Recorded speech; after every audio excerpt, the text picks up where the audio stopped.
Discussion तो मैंने homework कहाँ दिया था बेटा? होमवर्क नहीं दिया था, आई थिंक होमवर्क नहीं दिया था मैंने, है ना? हाँ, चलो। तो क्वेश्चन नंबर 4 अपन ने कर लिया था, 5 लिखिए।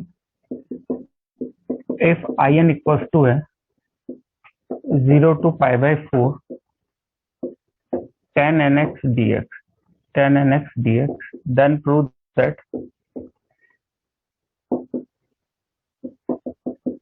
in plus in minus 2 equals to a 1 upon n minus 1. in plus in minus 2 equals to a 1 upon n minus 1. in दिया हुआ है 0 से pi by 4 tan nx dx, then prove that in plus in minus 2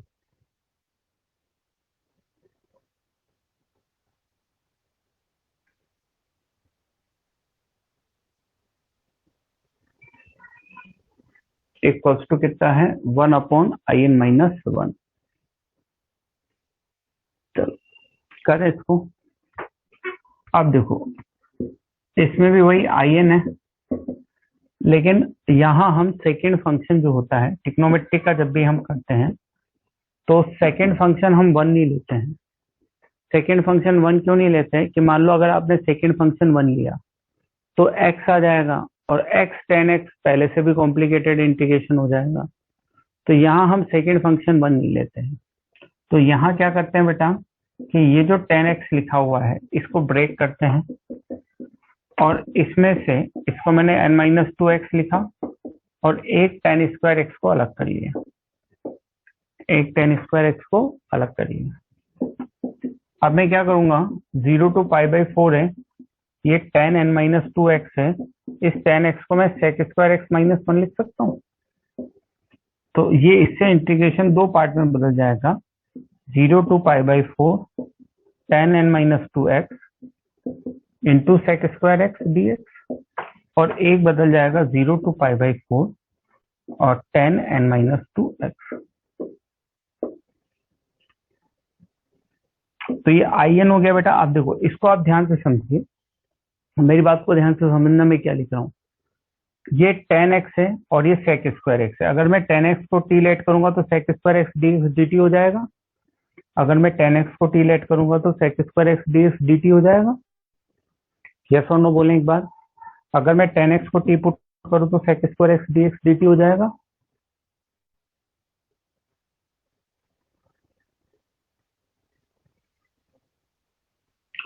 तो आप ऐसे समझिए, t की power n minus 2 लिखा हुआ है, और t की पावर n माइनस 2 का जो इंटीग्रेशन होता है वो होता है ये, और ये आपका n माइनस 2 बन गया। यस और नो बोलें इस स्टेप के बारे में। आपको क्लियर हुई कि नहीं हुई ये स्टेप? आई एन नेगेटिव लिखा, यहाँ मैंने ऐसे समझा ये tan x t है, तो t की पावर n माइनस 1 बना, और t की पावर n माइनस 1 का इंटीग्रेशन t की पावर n माइनस 2 बना, तो n माइनस 2 का t की power n minus 1 upon n minus 1, और आई एन माइनस 2 हो गया, आई एन माइनस 2 हो गया। बस अब अपना काम खत्म हो गया, जो चाहिए था वो मिल जाएगा अपने को।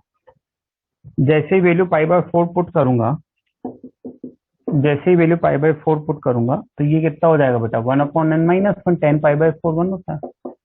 ये एक तरह से ये रिडक्शन फॉर्मूला ही है। आई एन को आपने किस में रिड्यूस कर दिया? आई एन माइनस 2 में। आई एन को किस में रिड्यूस कर दिया? आई एन माइनस 2 में।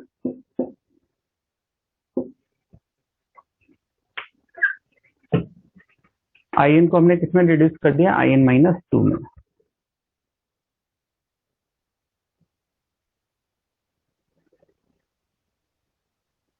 क्वेश्चन तो यही था बेटा, if I n equals to 0 to pi by 4 tan nx dx, then prove that I n plus I N minus 2 equals to कितना है? 1 अपॉन n माइनस 1।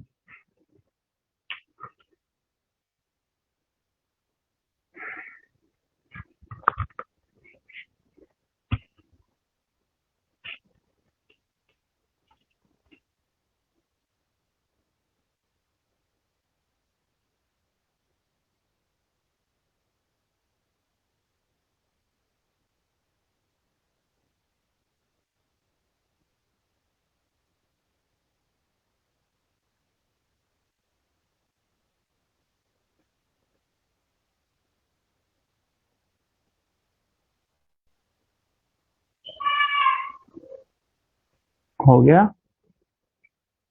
अगला करें।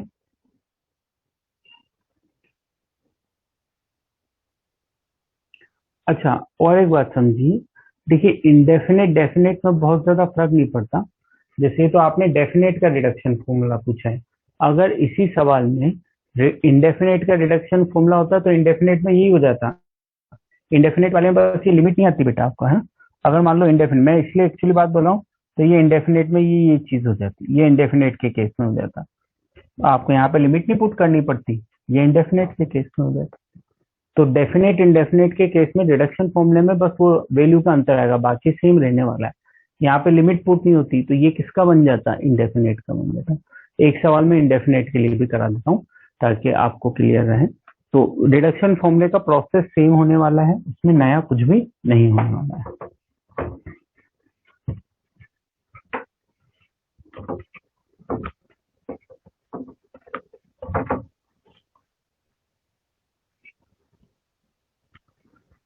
एक सवाल में इंडेफिनेट के लिए कराता हूँ, है ना। चलिए एक सवाल लिखिए, find reduction formula, find reduction formula for, find reduction formula for in equals to sin nx dx, sin nx dx, and hence find, and hence find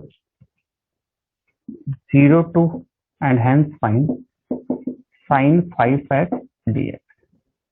आपको इसके लिए रिडक्शन फॉर्मूला निकालना है और आपको फिर इसी रिडक्शन फॉर्मूले से integration of sine 5x dx निकालना है। ये मैंने इंडेफिनेट के फॉर्म में पूछ लिया।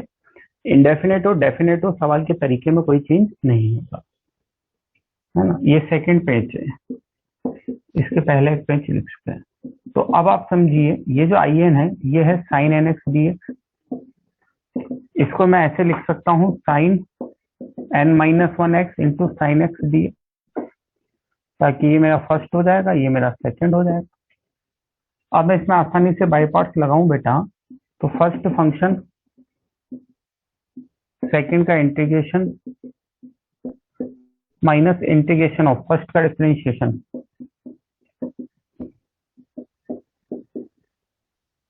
और सेकंड का integration into D.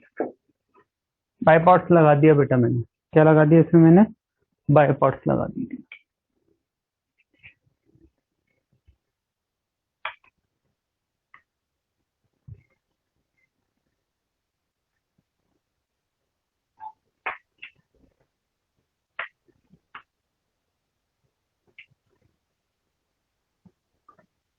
Minus cos x है ना। तो आई एन क्या गया मेरे पास, माइनस के sine n minus one x into cos x. अब यहां ध्यान से समझे, ये एन माइनस वन है, ये साइन एन माइनस टू है।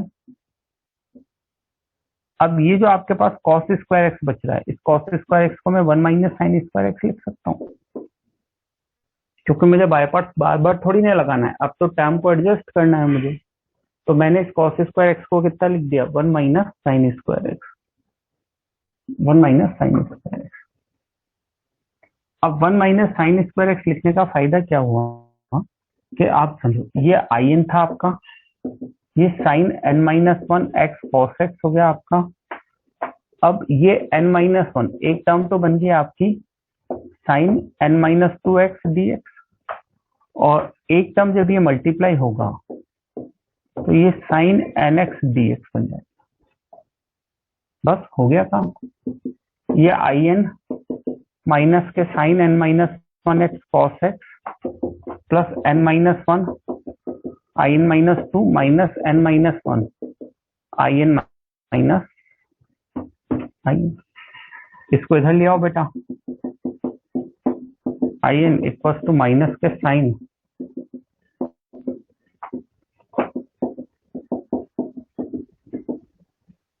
आई एन का जो रिडक्शन फॉर्मूला हमें चाहिए था वो आ गया बेटा ये।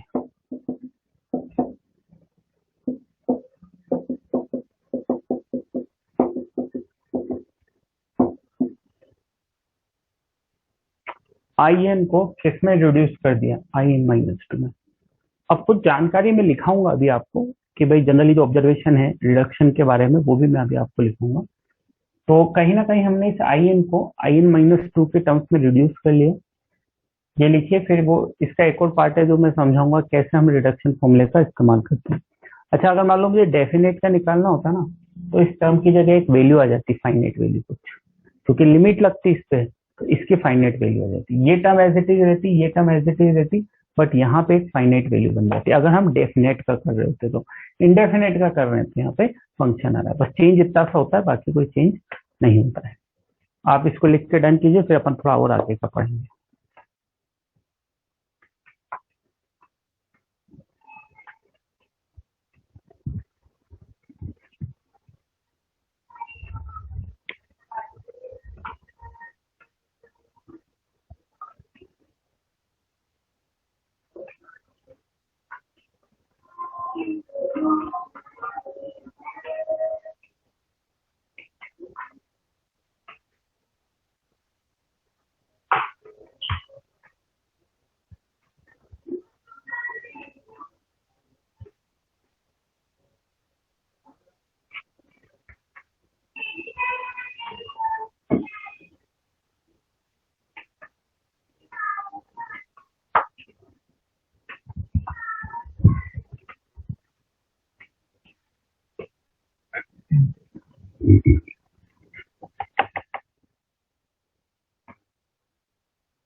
हो गया, इसके आगे का समझते हैं।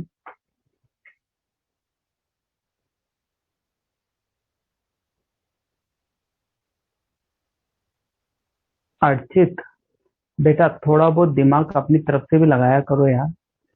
ऐसे क्या आप एडवांस की तैयारी कर रहे हो और थोड़े से भी एफर्ट्स नहीं लगाना चाहते क्या?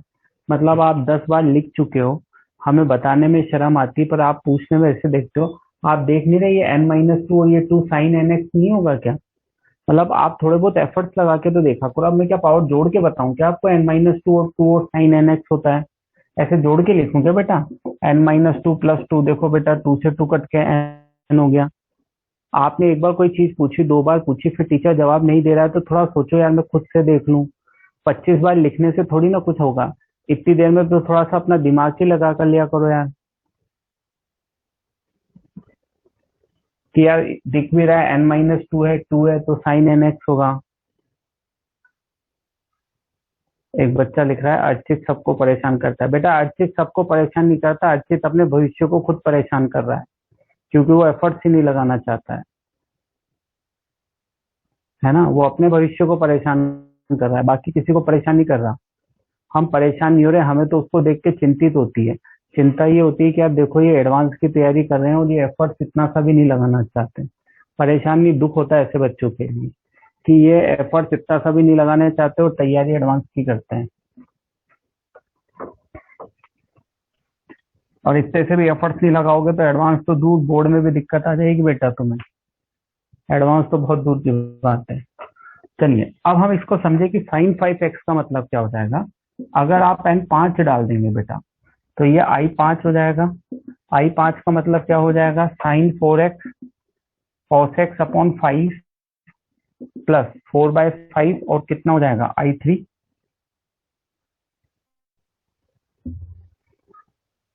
अब आप चाहें तो i3 की वैल्यू निकालें, और आप i3 की वैल्यू नहीं निकालना चाहते तो आप इसको फिर रिड्यूस कर सकते हैं। आप इसको फिर रिड्यूस कर सकते हैं। कैसे? बहुत आसान। अब आप समझिए, आपने इसमें वैल्यू 3 डाल दी, तो अगर आप n की वैल्यू 3 डाल देंगे तो i3 की वैल्यू क्या होगी? sin 2x cos x upon 3 plus 2/3 i1। अब आपको जैसे sin 5x का निकालना था, तो आपको इस sin i5 का मतलब sin 5x हो गया। अब आपको कोई बड़े बड़े इंटीग्रेशन करने की जरूरत नहीं है, आपको कोई बड़ा इंटीग्रेशन करने की जरूरत नहीं है, आपको एक छोटा सा इंटीग्रेशन करने की जरूरत है। और वो छोटा सा इंटीग्रेशन क्या है बेटा? i1 का मतलब क्या हो जाएगा? sin x dx। i1 का मतलब क्या हो जाएगा? sin x dx। ये आपको करने की जरूरत है बस, और कुछ करने की जरूरत नहीं है। ये रिडक्शन फॉर्मूला है। समझा है रिडक्शन फॉर्मूला कैसे चीजों को आसान बनाता है? तो कुछ इस तरह रिडक्शन फॉर्मूला चीजों को आसान बनाता है। तो अब आपको sin 5x की जो वैल्यू चाहिए थी, वो sin 5x आपका कितना गया बेटा? Minus sin 4x cos x upon 5 minus 4/15 sin square x cos x, और ये बेटा 8/15 minus cos x plus c। Yes और नो बोलें एक बार इसके लिए, यस और नो बोलें। तो इस तरह हम रिड्यूस करते जाते हैं। रिड्यूस, पहले मैंने i5 को i3 में रिड्यूस किया, फिर i3 को i1 में रिड्यूस किया, और फिर i1 की वैल्यू हमने लिख दी। अब देखो, एक जनरल ऑब्जर्वेशन जो हम रिडक्शन फॉर्मूले के लिए अपने दिमाग में रख सकते हैं, थोड़ा सा वो लिख लेते हैं। एक जनरल ऑब्जर्वेशन है ना, हमेशा फॉलो नहीं हो ये मैं गारंटी नहीं ले सकता, बट 90% केसेस में यही ऑब्जर्वेशन फॉलो होती है। तो इसको लिखने के बाद स्टार बना के एक ऑब्जर्वेशन लिखें।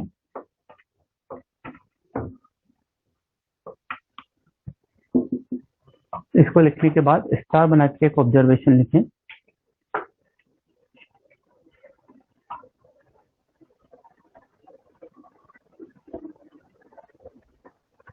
बोलूं?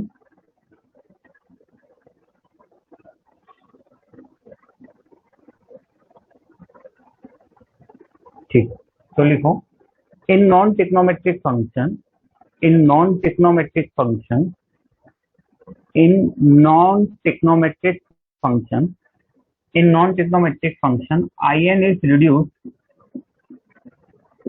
in in minus 1. In is reduced in in minus 1. In non-trigonometric function, in is reduced in in minus 1. आप देखिए अपना सवाल नंबर 3 और 4। सवाल नंबर 3 और 4 में आप देखेंगे कि वो नॉन टिक्नोमेट्रिक था। एक था x की पावर n e की पावर x वाला, और एक सवाल था 1 माइनस एक्स की पावर 50 की होल पावर n वाला। ये नॉन टिक्नोमेट्रिक है क्योंकि इसमें टिक्नोमेट्री नजर नहीं आ रही थी, टिक्नोमेट्रिक फंक्शन नजर नहीं आ रहा था। तो आप देखेंगे दोनों में in किसके टर्म्स में आया था? in माइनस 1 के टर्म्स में। यस और नो बोलने एक बार, यस और नो बोलने एक बार, आया था कि नहीं आया था? क्वेश्चन एग्जाम्पल नंबर 3 और 4 की बात कर रहे हैं। चलिए, तो एक जनरल ऑब्जर्वेशन यही कहती है कि non टिक्नोमेट्रिक function in is reduced in in minus 1, and if second function is not given, continue करें लिखना, and if second function is not given then take it 1, and if second function is not given then take it 1. So in non-trigonometric function in is reduced in in minus 1, and if second function is not given then take it 1. और अगर non टिक्नोमेट्रिक function है, second function नहीं दिया हुआ है, तो इससे बन देते हैं। जैसे मैंने तीसरे सवाल में तो x की पावर n और e की पावर x, मतलब सेकंड फंक्शन e की पावर x दिया हुआ था। जब मैंने चौथा सवाल किया तो उसमें सेकंड फंक्शन नहीं दिया हुआ था, तो सेकंड फंक्शन मैंने कितना लिया? 1। तो नॉन टिक्नोमेट्रिक में जो ऑब्जर्वेशन देखी जाती है वो यही है कि भाई क्या है कि in किस में रिड्यूस होता है? in माइनस 1 में, और if second function is not given then take it 1। ये तो इसके बारे में है। फिर एक और लिखिए, इन केस ऑफ टिक्नोमेट्रिक फंक्शन, एक और लिखेंगे, in case of टिक्नोमेट्रिक function. टिक्नोमेट्रिक function के केस में क्या होता है? in case of trigonometric function, in case of trigonometric function, in case of trigonometric function, in is reduced in in minus 2. In case of trigonometric function, in is reduced in in minus 2. आज वाले दोनों सवाल देखो आप, ten की power nx वाला और sign की पावर nx वाला, दोनों ट्रिग्नोमेट्रिक थे और दोनों में in किस में रिड्यूस हुआ, in माइनस 2 में। तो in case of trigonometric function in in reduce in in minus 2, in किस में रिड्यूस होता है, in माइनस 2 में, in in reduce in in minus 2, and if second function is not given, and if second function is not given, and if second function is not given, then it is part of given function, and if second function is not given, then it is part of given function। और अगर second function नहीं दिया हुआ है बेटा तो फिर ये गिवन फंक्शन का पार्ट होगा, second function is not given then it is part of given function. जैसे टेन वाले में मैंने टेन स्क्वायर एक्स को निकाला गिवन फंक्शन में से, साइन एक्स वाले में से मैंने साइन एक्स को निकाला, तो if second function is not given then it is part of given function. Clear है? तो एक छोटी सी कहीं ना कहीं एक दिमाग में रखने के हिसाब से मैंने कहानी बनाते इसको लिखा दी।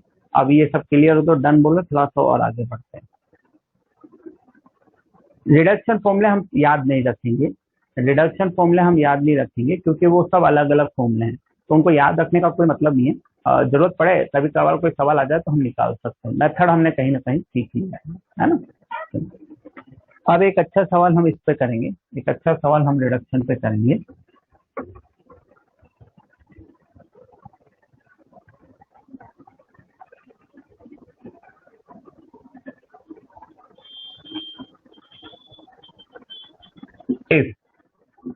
क्वेश्चन लिखें, अच्छा क्वेश्चन है, स्टार मार्क करें इस पे। in इक्वल टू है 0 से पाई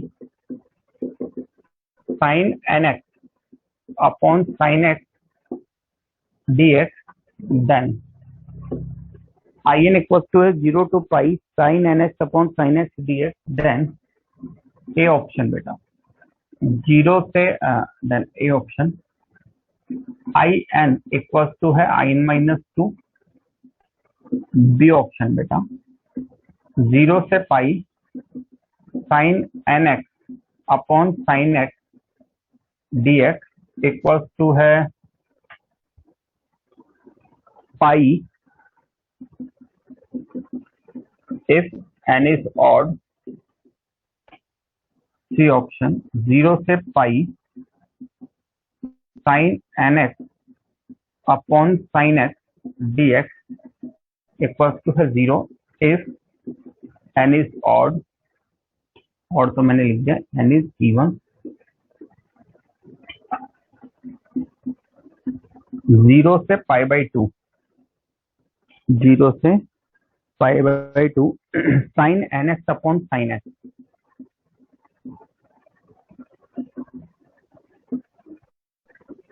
बराबर है pi by 2 if n is odd, और ई ऑप्शन एक और लिख लें, ई ऑप्शन और लिख लें 0 से pi by 2 sine square nx upon sine square x dx, ये होता है n पाई बाई 2, ये होता है n पाई बाई 2। अलग अलग ऑप्शन इसमें बना दिए गए हैं।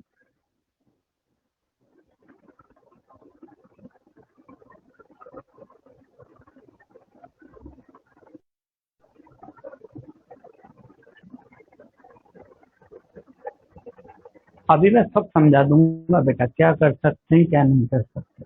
आप सबसे पहले तो क्वेश्चन लिख के डन बोलिए, आप क्वेश्चन लिख के डन बोलिए।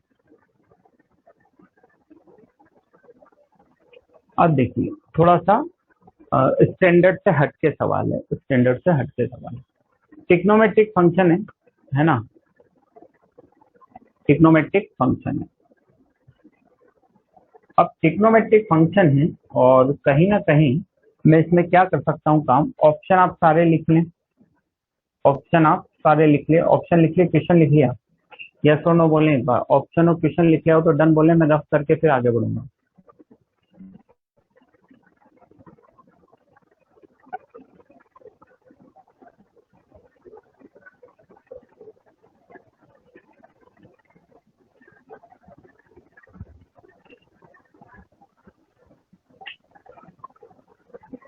अब देखिए ये in मुझे दिया है और मैं डायरेक्ट क्या कर रहा हूँ वो समझिए। मैं निकाल रहा हूँ बेटा in माइनस 2 निकाल रहा हूँ,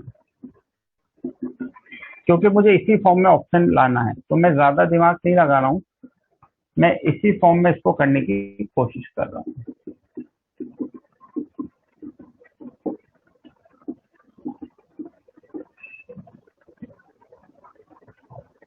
तो ये in माइनस 2 कितना हो गया मेरा, 0 से pi sine n s minus sign,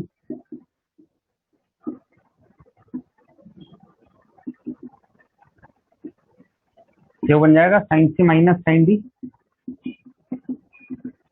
तो sine C minus sine D कितना होता है, twice cos C plus D by 2 into sine C minus D by 2। Sine x से साइन एक्स कैंसिल हो जाएगा, इसका इंटीग्रेशन हो जाएगा बेटा, क्या इंटीग्रेशन हो जाएगा, 2 साइन कॉस एन एक्स का sine n minus 1 x upon n minus 1। अब चूंकि साइन है और इंटीजर मल्टीपल ऑफ साइन का हमेशा जीरो ही होता है, तो आई एन माइनस 2 आपका कितना आ जाएगा, 0। ये आपका ए ऑप्शन तो आ गया, ये आपका ए ऑप्शन तो आ गया। आई एन माइनस 2 निकाला, सिंप्लीफाई किया, साइन का इंटी, अब पाई डालोगे तो साइन 2 पाई 3 पाई सब जीरो, साइन 0 0। तो अल्टीमेटली आई एन माइनस 2 0 है, मतलब आई एन माइनस 2 के बराबर हो गया।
हो गया भाई, हो गया।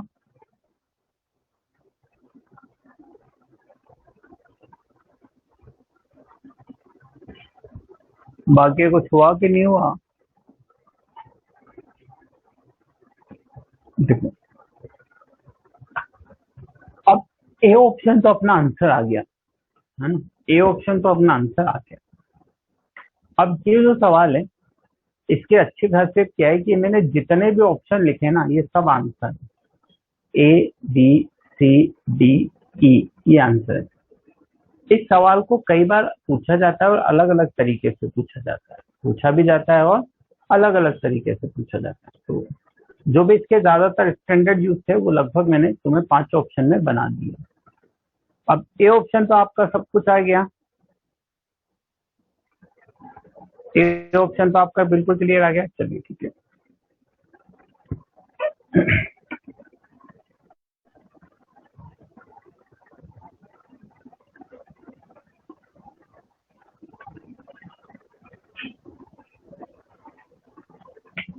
अब देखिए बी ऑप्शन की बात देखें हम, तो हमारे पास है कि आई एन माइनस टू के बराबर है। तो अगर मैं एन की वैल्यू 3 डालूं तो बेटा आई थ्री किसके बराबर होगा? आई वन के। अगर मैं एन की वैल्यू 5 डालूं तो आई फाइव किसके बराबर होगा? आई थ्री के। एन की वैल्यू 7 डालूं तो आई सेवन किसके बराबर होगा? आई फाइव के।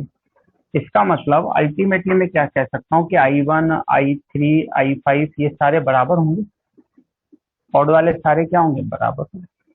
और आई वन का मतलब क्या होगा बेटा? आई वन का मतलब क्या होगा? 0 to pi sine n x, यानी कि n x upon sine x. तो ये तो साइन एक्स से साइन एक्स कैंसिल हो गया, एक्स हो गया, 0 से पाई हो गया, तो 2 पाई। तो ऑड वाले सारे बराबर होंगे और इसकी वैल्यू पाई होगी। इसका मतलब ऑड के लिए तो पाई होगा, बिल्कुल भी ऑप्शन भी सही है। इसी तरह अगर आप सी ऑप्शन की बात करें तो आई एन बराबर किसके होगा? आई एन माइनस टू के। तो इसका मतलब इवन वाले भी सारे बराबर होंगे, I two, I four, I six, I eight, ये सारे बराबर होंगे इवन वाले। और आई टू की वैल्यू कितनी आ जाएगी? आई टू की वैल्यू मैं निकाल सकता हूँ, 0 to pi sine two x upon sine x. Sine two x को 2 साइन एक्स कॉस एक्स लिखेंगे बेटा, तो ये 2 कॉस एक्स बचेगा। 2 कॉस एक्स का कितना होगा? साइन एक्स, और 0 आ गया। तो इवन वाले सारे बराबर होंगे, वैल्यू कितनी होगी? 0 होगी। इवन वाले सारे बराबर होंगे, वैल्यू 0 होगी। अब एक और चीज समझो, अब जैसे ये सी ऑप्शन, डी ऑप्शन लिखा हुआ है, तो डी ऑप्शन लिखा हुआ है 0 से pi by two sine n x upon sine x d x. अब ये 0 से पाई बाई टू है, तो इसके लिए मैं अलग से डिडक्शन फॉर्मूला भी निकाल सकता हूँ भाई। इसके लिए भी देख सकता हूँ कि आई एन माइनस टू कितना आएगा? 0 आएगा कि नहीं आएगा। तो वो तरीका भी आपके पास है, लेकिन आप जरूरी नहीं है कि इतना डिटेल में करें। अगर आपको सिंपल फंक्शन दे रखा है तो आप एन बराबर 1 2 3 वैल्यू पुट करके भी चेक कर सकते हैं। एन बराबर 1 2 3 वैल्यू पुट करके भी चेक कर सकते हैं, जैसे मैं इसको वैसे ही करता हूँ। अब मैं इसको एन बराबर 1 के लिए चेक करूँ तो 0 से pi by two sine n x upon x हो जाएगा। चेक कर लेता हूँ मैं, ऐसे भी मैं कर सकता हूँ। तो ये एक्स होगा बेटा, 0 से पाई बाई टू होगा, तो ये पाई बाई टू आएगा। अगर मैं 2 के लिए चेक करूंगा बेटा, तो 0 से पाई बाई टू वही साइन टू एक्स, तो 2 कॉस एक्स आएगा। 2 कॉस एक्स डी एक्स की वैल्यू 2 साइन एक्स। 0 से पाई बाई टू, तो साइन पाई बाई टू 1, तो ये वैल्यू 2 आएगी। आप 3 के लिए वैल्यू निकालिए, 3 के लिए वैल्यू निकाल सकते हो, साइन 3 एक्स अपॉन 3 निकालो, क्या आएगी? साइन 3 एक्स की अपन ने याद है पहले भी किया है, साइन 3 एक्स को लिखेंगे 3 sine x minus 4 sign square x, तो साइन एक्स से साइन एक्स कट जाएगा, बच्चे की वैल्यू निकलेगी। तो करके देखो, तो 3 के लिए करके देखो, एक बार कंफर्म करो कि 3 के लिए पाई बाई टू आ रहा है नहीं आ रहा। तो अगर 1 के लिए 3 के लिए पाई बाई टू आ गया तो हम कह देंगे कि भाई ऑड के लिए पाई बाई टू आ जाएगा। तो एक बार एन बराबर 3 के लिए निकाल के देखो। तो इस तरह भी आप चेक कर सकते हैं, ये ऑप्शन भी आपके पास हमेशा रहेगा चेक करने के लिए।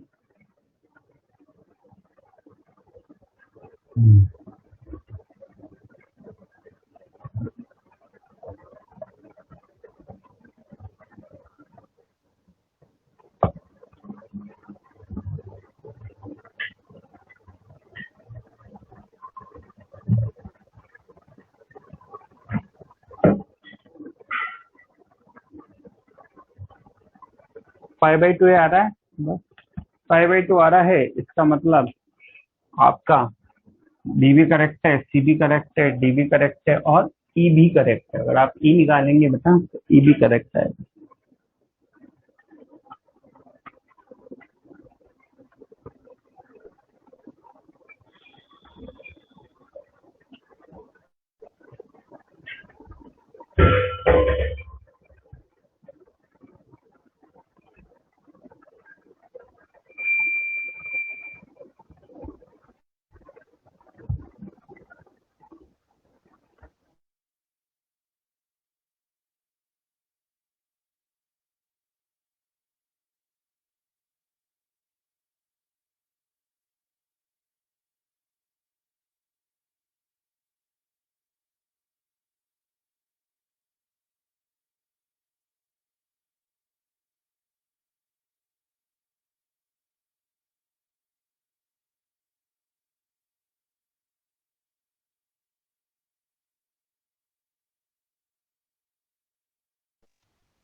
अभी क्वेश्चन आपका हो जाए तो आपको डन बोलना है, अपन आगे बढ़ेंगे बेटा।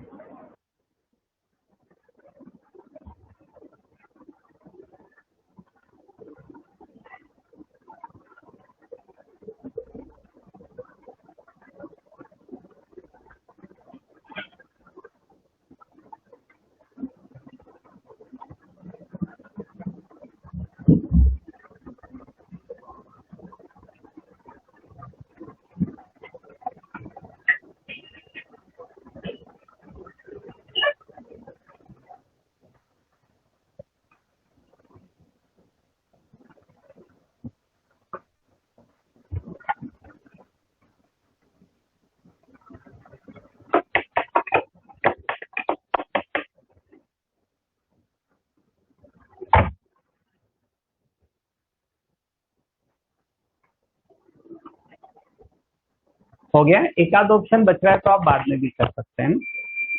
4 तक तो हो ही गया होगा, 5 को आप बाद में भी चेक कर सकते हैं, ये ऑप्शन तो वो भी करेक्ट लिखा है। चलिए मैं रफ कर दूं इसको, आगे बढ़े अपन।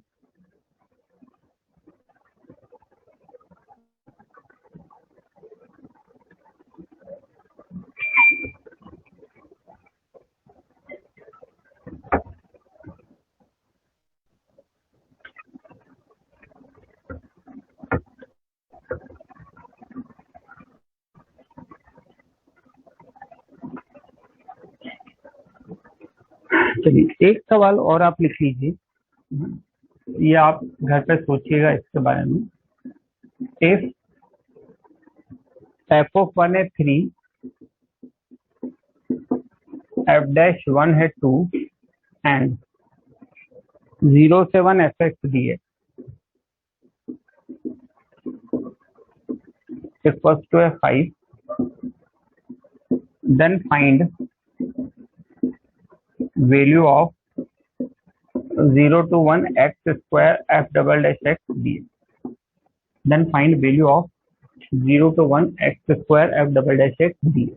घर पे करिएगा इसको, मतलब आप तो घर पे ही है, मतलब क्लास के बाद कीजिएगा इसको, अगली क्लास में इसको डिस्कस करेंगे। X square F double dash x D, question में क्या करना है, बाय पार्ट्स लगेगा, ये आपको समझ में आना चाहिए। डबल डेरिवेटिव आ गया, और मैंने कहा जब भी इस तरह का कोई डेरिवेटिव वाला फंक्शन इंटीग्रेशन के अंदर हो तो हमेशा बाय पार्ट्स लगाते हैं, और सेकंड फंक्शन को क्या लेते हैं, एफ डबल डैश को क्या लेंगे, सेकंड फंक्शन, है ना, सेकंड फंक्शन को क्या लेंगे, ठीक है। इसको करिएगा, इंडेफिनेट में मैंने एक चीज बताई थी, इसका आंसर फिर वो अपन अगली क्लास में। चलिए इसके बाद हम आ जाते हैं सब्स्टिट्यूशन। नेक्स्ट हेडिंग डालो, in case of definite integration, substitution in case of definite integration,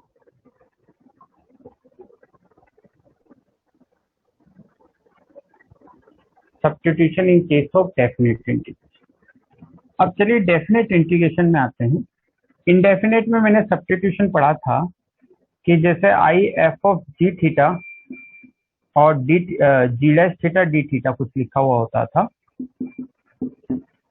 तो मैंने पढ़ा था कि हम लेट करते थे जी थीटा को टी, तो जी डैश थीटा डी थीटा कितना हो जाता था डी टी, और हम इस इंटीग्रेशन को लिख देते थे F of T D T. Yes और नो बोले एक बार। ये इंडेफिनेट में मैंने आपको बताया था, सेम ऐसा का ऐसा मैंने इंडेफिनेट में लिखा था। अब इंडेफिनेट और डेफिनेट में क्या चेंज आता है पहले तो वो समझो। ये इंडेफिनेट में आपने लिखा था, और इंडेफिनेट में क्या करते थे हम, इसके इंटीग्रेशन से जो फंक्शन आता था वो टी की टर्म्स में आता था, और टी को वापस किसके टर्म्स में कन्वर्ट करते थे, थीटा। टी को वापस किसके टर्म्स में कन्वर्ट करते थे, थीटा। अब डेफिनेट में क्या होगा कि यहाँ पे लिमिट लगेगी ए टू बी। तो अभी ये थीटा ए से बी जा रहा है, अभी थीटा ए से बी जा रहा है। अब वेरिएबल थीटा की जगह क्या हो गया, टी। तो लिमिट किसकी बनेगी कि टी कहां से कहां तक जाएगा, टी कहां से कहां तक जाएगा। तो आप समझो, जब थीटा बी होगा, थीटा बी होगा तो टी कितना होगा, जीबी। थीटा बी होगा तो टी कितना होगा, जीबी। और थीटा ए होगा तो टी कितना होगा, जी ए। थीटा ए होगा तो टी कितना होगा, जी ए। ये आपकी लिमिट बन जाएगी जीबी टू जी ए। तो ये चेंज आपका एक्स्ट्रा होगा। अच्छा, भी इस एक्स्ट्रा चेंज से फायदा क्या होगा वो समझे। डेफिनेट इंटीग्रेशन में आपको बैक चेक करने की, मतलब रिवर्स आने की जरूरत नहीं होती है। रिवर्स से मतलब जैसे इंडेफिनेट में तो हम क्या करते थे, टी में आंसर आया, टी से किस में कन्वर्ट करा, वापस थीटा में। लेकिन यहाँ पे कन्वर्ट नहीं करना पड़ेगा। क्यों नहीं कन्वर्ट करना पड़ेगा, क्योंकि यहाँ तो आंसर कांस्टेंट आता है। जब ये इंटीग्रेट होगा तो क्या टी बचेगा, नहीं बचेगा, वो तो कांस्टेंट बचेगा, कन्वर्ट ही नहीं करना पड़ता। और जो वैल्यू यहाँ आनी थी वो यहाँ से आ जाएगी। तो यहाँ हमें वापस रिवर्स होने की भी जरूरत नहीं पड़ती, वापस रिवर्स होने की भी जरूरत नहीं पड़ती। तो ये लिख लीजिए, यहाँ पे लिमिट में एक्स्ट्रा चेंज करेंगे। मैंने ब्लू कलर के पेन से लिखा कि ये ए से बी होगा तो ये जी ए से जी बी होगा। बाकी सब चीजें एज इट इज जैसे इनवर्स में थी वैसे ही चले, मतलब इंडेफिनेट में थी। अब इसके कुछ सवाल करेंगे अपन।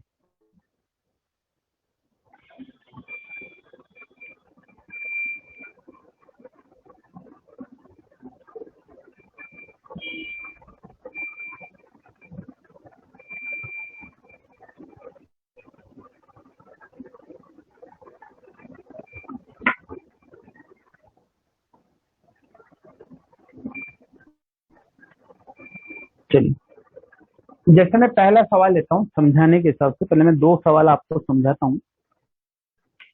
जैसे मान लीजिए मैंने पहला सवाल ले लिया, integration of 3 to 8 sine under root x plus 1 upon under root x plus 1 D.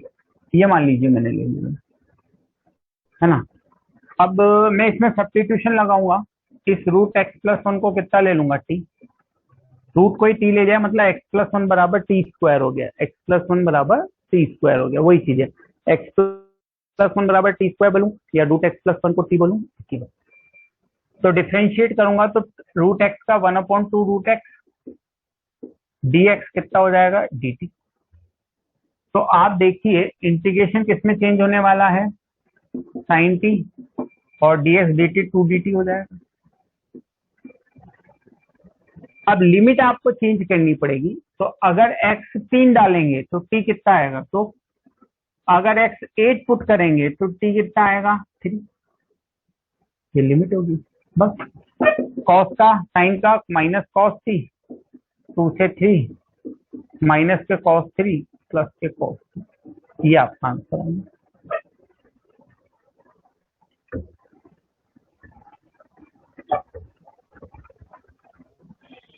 अब एक और चीज यहाँ पे समझे, थोड़ी सी अच्छी बात मैं एक समझाता हूँ आपको, एक और अच्छी बात पे समझाता हूँ। जैसे मान लीजिए ये सवाल लिखा हुआ है 5x4 अंडर रूट एक्स की पावर 5 प्लस 1 डी।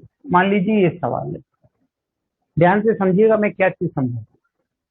अब इस सवाल को मुझे करना है और मैंने एक सब्स्टिट्यूशन लगा दिया कि x5 प्लस 1 को मैंने टी ले लिया। टी ले लूं मैं, टी स्क्वायर ले लूं, तो कोई फर्क नहीं पड़ने वाला, है ना। ये मैंने टी स्क्वायर ले लिया। तो 5x4 dx कितना हो जाएगा dt, t भी ले लूंगा तो कोई इसमें फर्क नहीं पड़ने वाला, ये dt हो जाएगा।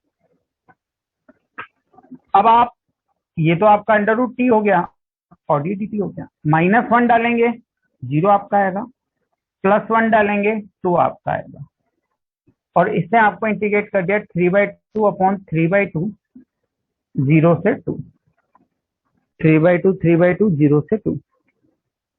आंसर आप लिख लीजिए चाहे तो, क्या आने वाला है वो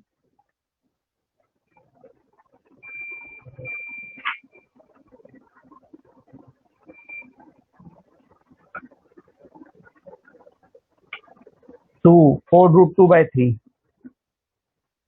आई थिंक ये आंसर आएगा, करेक्ट ही आ रहा है।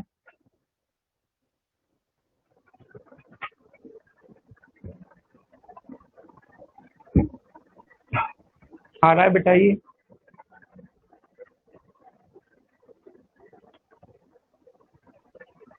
हाँ, अब आप समझिए यहाँ पे एक चीज और समझाता हूँ। ये तो मैंने सब्स्टिट्यूशन लगा के इसको कर दिया, पूरा सब्स्टिट्यूशन लगाया और पूरा सब्स्टिट्यूशन लगा के इसको कर दिया। पर अगर कोई कहे कि सर हम इसमें ऐसे पूरा सब्स्टिट्यूशन लगा के नहीं करें, हम इस सवाल को कुछ ऐसे करें, हम इस सवाल को कुछ ऐसे करें, कैसे करें कि भाई सर सवाल तो ये है ही आपका, क्या है कि -1 से 1 है, 5x 4 है, और ये √x⁵ +1 है, और मैं समझ रहा हूँ कि सर ये क्या लिखा हुआ है इंटीग्रेशन में, ये f'(x) अपॉन √f(x) लिखा हुआ है, और आपने बताया कि ये 2√f(x) होता है, आपने बताया कि ये 2√f(x) होता है, ये इंडेफिनेट आपको याद है। तो आप समझ सकते हैं कि भाई ये पूरा है, इसका इंडेफिनेट इंटीग्रेशन ये है, तो आप बिना सब्स्टिट्यूशन के भी कर सकते हैं। ये इसका इंटीग्रेशन 2f(x), इसका इंटीग्रेशन 2f(x), 2√f(x) -1। आप कर लीजिए ऐसे, इसमें कोई दिक्कत नहीं है। सही लिखा मैंने?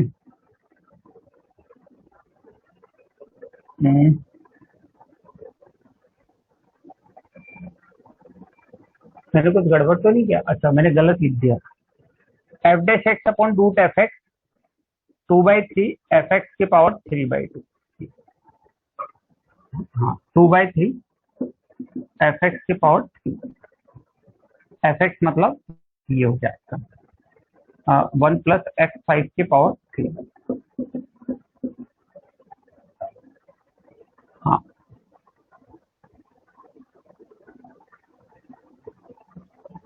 तो अब आप जैसे ही वैल्यू डालेंगे तो ये 2/3 हो गया, और ये 2 की पावर 3/2 हो गया, ये आपका 0 हो गया, तो ये 4√2 हो गया। समझ रहे हैं? तो आप इससे कर सकते, बस आपको अपना दिमाग में क्लियर रखना है। दिमाग में क्या क्लियर रखना है कि अगर आप सब्स्टिट्यूशन लगा रहे हैं तो सब्स्टिट्यूशन की लिमिट चेंज करें, और आप चाहें तो वैसे भी सोच सकते थे कि भाई इसका इंडेफिनेट इंटीग्रेशन लिख दिया। यही तो डेफिनेशन पढ़ी अपन ने कि अगर हम इस फंक्शन का इंडेफिनेट इंटीग्रेशन जानते हैं तो वो लगा के लिमिट लगा दो। या सोनो बोले एक बार इस बात पे, जो बात मैं यहाँ पे समझाना चाह रहा हूँ, क्या आप लोगों को समझ में आई?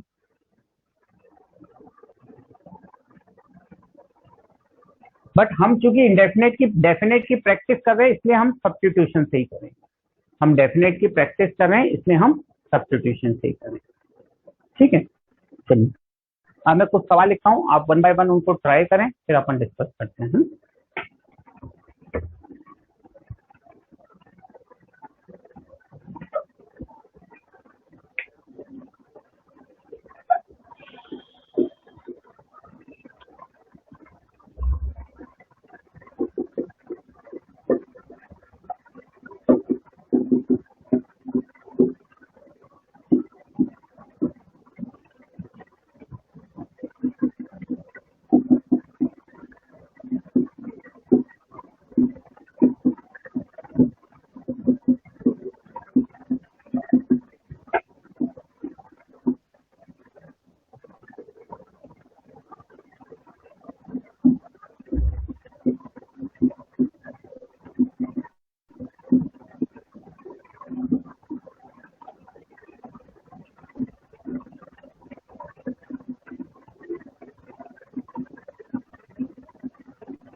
एक बच्चा लिख रहा है 7th वाला हमारे टेस्ट में दिया है।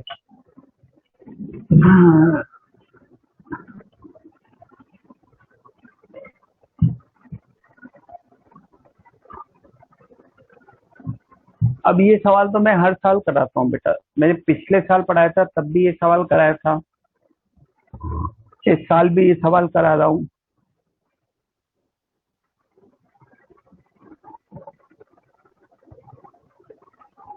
है ना। तो ये सवाल तो मैं हमेशा कराता हूँ। π/6 से π/3 है, sin x प्लस cos x under root sine 2x D, π/6 to π/3।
तो वो जो एक साइन स्क्वायर थीटा बचेगा उसको अपन 1 माइनस कॉस स्क्वायर थीटा लिख सकते हैं।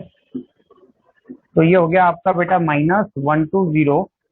एक तो आपका बन गया बेटा टी की पावर, माइनस को भी हटा ही देना, तो टी की पावर 5/2 माइनस टी की पावर 1/2। और चाहे तो थोड़ा सा सिंप्लीफाई कर लें, टी की पावर 7/2 अपॉन 7/2 माइनस टी की पावर 3/2 अपॉन 3/2, 1 से 0। वैल्यू निकाल लीजिए, फाइनल कितनी आ रही है। फाइनल आंसर बताइए मुझे इसका, थर्ड वाले का फाइनल आंसर कितना रहा सिंप्लीफाई होके।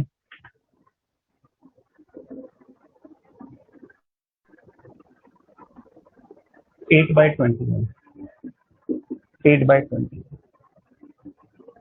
बिल्कुल 8/20।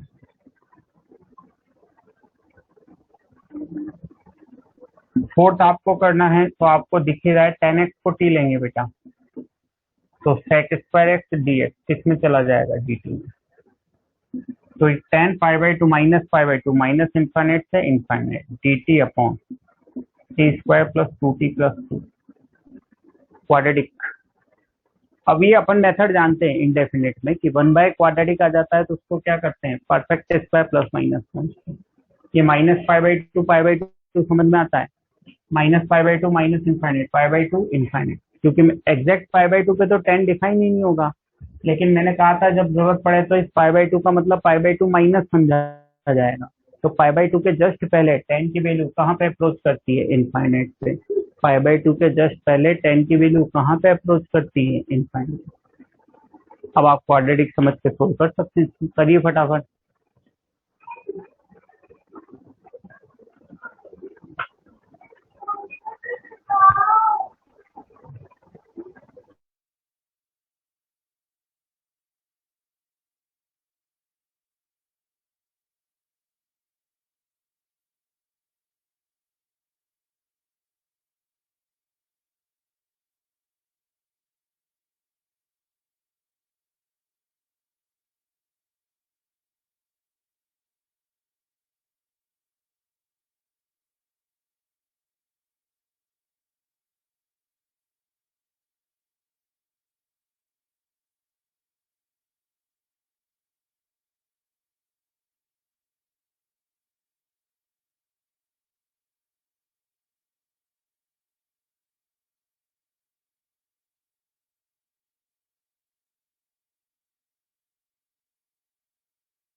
देखिए क्या क्या आंसर आ रहा है इनका। पाई आ रहा है इसका, तो बिल्कुल इसका पाई आ रहा है। 7 वाले को और मैं हटा देता हूँ थोड़े टाइम के लिए। ये बेटा इसको ऐसे लिख लेंगे अपन, माइनस इनफाइनाइट से इनफाइनाइट dt अपॉन t+1 का स्क्वायर प्लस 1 का स्क्वायर। तो आई थिंक ये tan इनवर्स t+1 हो जाएगा, माइनस इनफाइनाइट और इनफाइनाइट, फिर tan इनवर्स इनफाइनाइट और tan इनवर्स माइनस इनफाइनाइट। तो ये π/2 हो जाएगा बेटा, ये माइनस ऑफ माइनस π/2 हो जाएगा। आंसर आपका पाई आ जाएगा। अब जैसे ये सवाल है, आप चाहें तो e की पावर x को t सब्स्टिट्यूट करके भी कर सकते हो, आप चाहें तो डायरेक्ट भी कर सकते हैं। वो दिख रहा है बेटा, f'(x upon fx), f'(x upon fx। हाँ, तो आप चाहें तो डायरेक्ट कर दें, ऐसा नहीं कि सब्स्टिट्यूशन लगाएं। आप चाहें तो डायरेक्ट भी कर सकते हैं, 1 + fx। कोई उसमें ऐसा नहीं कि हमें लगाना ही है, नहीं यार, नजर आ रहा है तो उसमें क्या दिक्कत है। तो ये 1 और ये 2 हो जाएगा और ये 1 + 1 हो जाएगा, तो ln 3/2 आंसर हो जाएगा। आप e की पावर x को t सब्स्टिट्यूट करते तो भी वही आंसर आता, e की पावर x को t सब्स्टिट्यूट करते तो भी वही आंसर आता, और इससे भी आपका वही आंसर आ रहा है। आंसर में चेंज नहीं आएगा बेटा, है ना। वो आप किसी से भी करो, डेफिनेट है, आंसर तो सेम आएगा।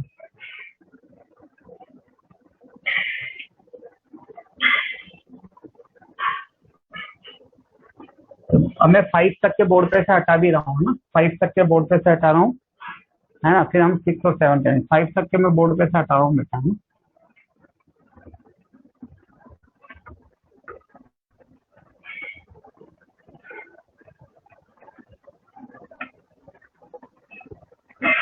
सिक्स वाला है।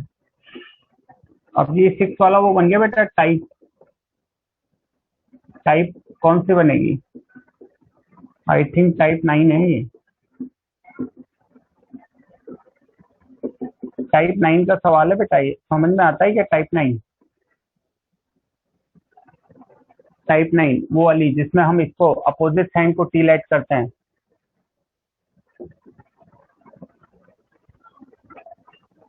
तो दो काम करने पड़ते हैं, एक आपको डिफरेंशिएट भी करना पड़ेगा और एक आपको स्क्वायर भी करना पड़ेगा। तो देखो 5/6, अच्छा डिफरेंशिएट करेंगे cos x plus sign x D T, और स्क्वायर करेंगे तो 1 माइनस टी स्क्वायर। ये समझ में आता है क्या? ये जो मैंने डायरेक्ट लिख दिया, मैंने दोनों काम करके लिखे हैं बेटा, डिफरेंशिएट भी किया और स्क्वायर भी किया। अपने को समझ में आना चाहिए। देखो थोड़ा बहुत हम एक्टिव बनेंगे ना, थोड़ा आगे बढ़ बढ़ के सोचेंगे ना, तभी जाके हम स्पीड अपनी बना पाएंगे, अपने आप को फास्ट कर पाएंगे, एक्यूरेसी भी बढ़ा पाएंगे। ये समझ में आ गया? फिर मैंने स्क्वायर भी कर लिया तो वो 1 माइनस साइन 2x बराबर टी स्क्वायर, तो साइन 2x बराबर 1 माइनस टी स्क्वायर आ जाएगा। लिमिट रख ही लेते हैं, π/6 डालेंगे तो साइन π/6 1/2 √3/2 और √3/2 माइनस 1/2। अब ये तो मुझे पता लग गया साइन इनवर्स टी का फॉर्मूला है, ठीक है।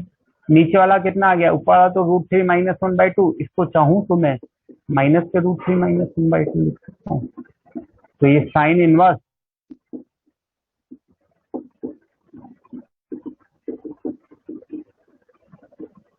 और sine inverse minus theta, minus sine theta होता है।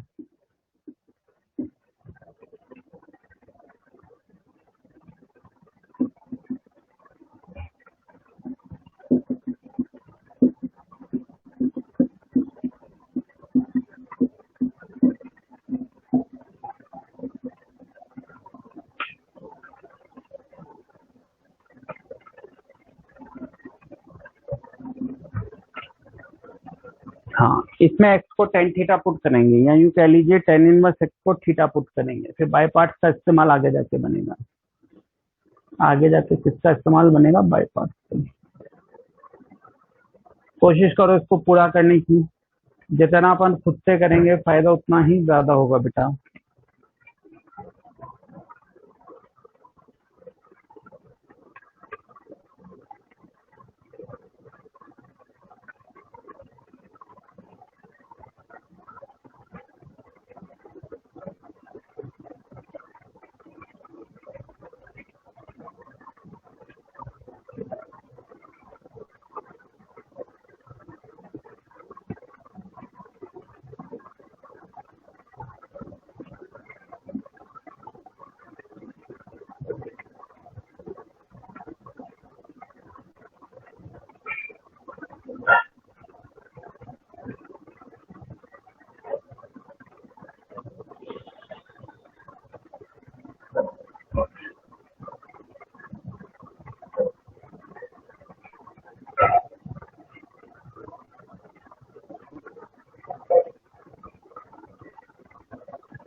हाँ बेटा, थोड़ा सा देखें इसको। हम सब्स्टिट्यूशन लगाएंगे। क्या सब्स्टिट्यूशन लगाएंगे हम एक्स को टेन थीटा पुट करेंगे, है?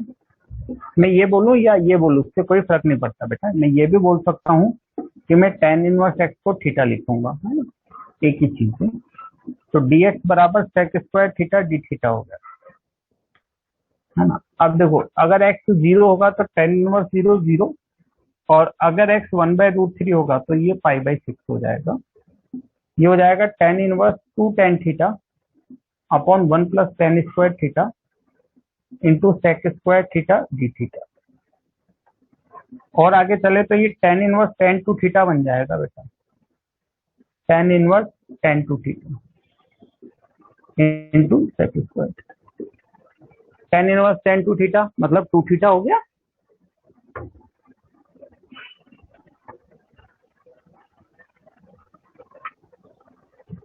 तो कितना हो गया ये अपने पास? ये हो गया जीरो से pi by six two theta sec square theta D theta. अब यहाँ पे बाय पार्ट्स लगाएंगे, ये फर्स्ट और ये सेकंड, दिख ही रहा है अपने को। तो फर्स्ट फंक्शन सेकंड का इंटीग्रेशन टेन थीटा जीरो से pi by six minus zero से पाई बाई सिक्स, पहले वाले का differentiation tan theta D theta. अब इसका भी जानते हैं अपन, तो टू थीटा टेन थीटा, ये टेन थीटा का होता है ना L N cos theta, L N mod minus sec theta, L N cos में लेंगे तो minus, otherwise L N sec theta, L N sec theta हो जाएगा।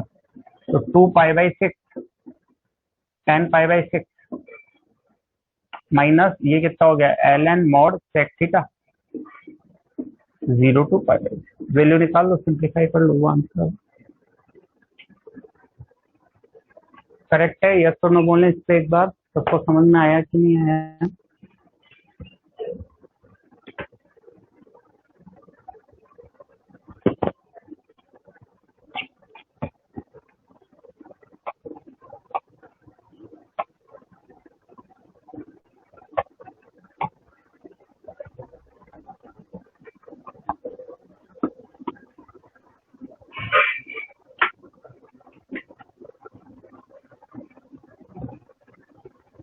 अच्छा रुको रुको, एक मिनट, नहीं नहीं, ये गड़बड़ है, यहाँ पे माइनस करो।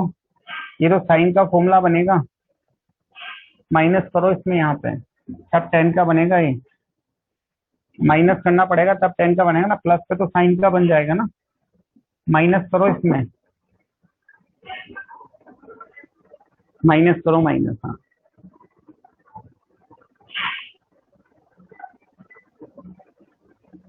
है ना, माइनस होगा ना।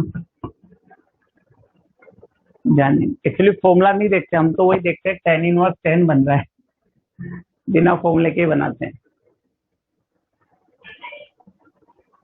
मैंने क्या क्वेश्चन में माइनस ही लिखा था क्या, या क्वेश्चन में मैंने प्लस में लिखा था? मुझे ध्यान नहीं, मैंने जब क्वेश्चन लिखा था शुरू में क्या लिखा था, माइनस या प्लस? प्लस लिखा था। चलो तो कोई ना, माइनस कर लो, माइनस कर लो, नहीं तो फिर साइन का बनेगा ना, तो माइनस कर लो उसको, माइनस।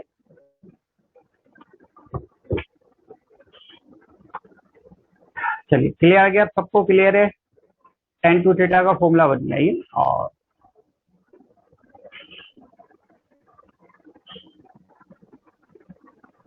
चलिए, तो अब होमवर्क में सुनिए मेरी बात ध्यान से, मेरी बात ध्यान से सुनिए।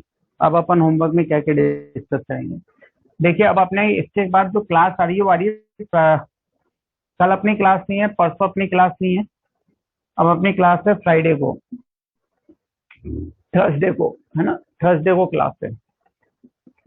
तो थर्सडे वाली क्लास में तो मैं एनसीईआरटी की डिस्कस कर दूंगा तुम्हारे पास 7.9 7.10, 8 अभी नहीं करेंगे, 8 अपन बाद में करेंगे। और indefinite integration sheet complete, indefinite integration sheet complete मतलब शीट ऐसा नहीं, मतलब ये तो थर्सडे को तो यही दो एक्सरसाइज करूंगा, फिर थोड़ी शीट फ्राइडे को करूंगा, थोड़ी शीट सैटरडे को करूंगा, बट इस वीक में अपन लगभग पूरा कर लेंगे, है ना, इंडेफिनिट की शीट को। तो थर्सडे को तो ये डिस्कस करेंगे अपन, और फ्राइडे सैटरडे को अपन शीट कंप्लीट कर लेंगे। फ्राइडे को अपन 2 के बचे हुए सवाल कर लेंगे, सैटरडे को 3 कर लेंगे, है ना। फ्राइडे को एक्सरसाइज 2 और सैटरडे को एक्सरसाइज 3। पर चूंकि अब 2-3 दिन का गैप आ रहा है तो मैंने होमवर्क पूरा एक साथ आपको समझा दिया है। तो अब आपको जैसे टाइम मिले वैसे कर लेना। थर्सडे को तो अपन ये डिस्कस कर लेंगे एनसीईआरटी, ताकि इसमें अपने छोटे छोटे सवालों की प्रैक्टिस हो जाएगी डेफिनेट के, जो अभी तक अपन ने पढ़े, है ना। और फ्राइडे सैटरडे को अपन ये शीट कंप्लीट कर लेंगे, है ना। ये मैंने थर्सडे फ्राइडे सैटरडे का होमवर्क आपको बता दिया। ठीक है, चलो ठीक है बेटा, फिर मिलते हैं अपन थर्सडे को। Okay bye. चलिए थर्सडे को मिलते हैं बेटा, बाय। ओके।